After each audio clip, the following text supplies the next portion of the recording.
Cooking time! And curry, chicken curry tayo guys.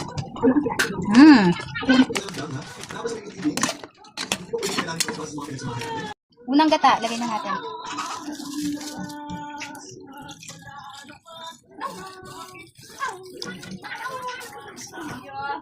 Hintayin lang natin muna itong kumulo. Ilalagay na natin yung ating mga gulay. Piling pang sigang. Ha? Na natin yung unang gata guys, mali pala ako. Pangalawang gata pala yung nauna. Ito na, magpapasarap sa ating chicken curry.